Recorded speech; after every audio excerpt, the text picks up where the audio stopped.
ఇప్పుడు no cost cough syrup తో 60 రూపాయల విలువ గల ఇన్హేలర్ పూర్తిగా ఉచితం. దెబ్బకి దగ్గు జలుబు మాయం. దుబాయ్లో తన పరిస్థితి తెలుపుతూ కుటుంబ సభ్యులకు సెల్ఫీ వీడియో పంపాడు యువకుడు. సిమెంట్ పైప్లో తలదాచుకుంటూ భయంతో బిక్కుబిక్కుమంటూ బతుకుతున్నామని ఆవేదన వ్యక్తం చేశాడు జగిత్యాల జిల్లావాసి.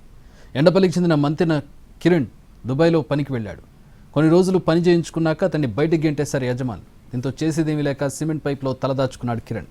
చేయడానికి పని లేక, ఇండియాకు రావడానికి డబ్బులు లేక ఇబ్బందులు పడుతున్నట్టు కుటుంబ సభ్యులకు సెల్ఫీ వీడియో పంపాడు. ప్రభుత్వం స్పందించి కిరణ్ను ఇండియాకు రప్పించేందుకు సాయం చేయాలని కుటుంబ సభ్యులు వేడుకుంటున్నారు.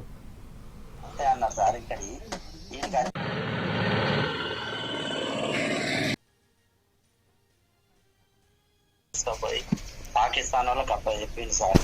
పాకిస్తాన్ వాళ్ళకి అప్ప చెప్పి ఆడు మమ్మల్ని రూమ్లో వేసి తాళం వేసింది సార్. అది పట్లేపు అన్నాడు కానీ అదే గ్రీస్ కేపే సార్. దాంట్లో జీతం తక్కువ ఉన్నది, జీతం తక్కువ ఉన్నది సార్. అక్కడనేమో మీకు 1300 1500 దాకా ఓవర్ టైం తోటి వస్తాయి అన్నారు సార్. ఈయనకి వచ్చినాక ముంబైకి వచ్చినా సార్. ముంబైకి వచ్చినాక 1050 అన్నాడు. ఆడో ఆఫీస్కి పోయాను.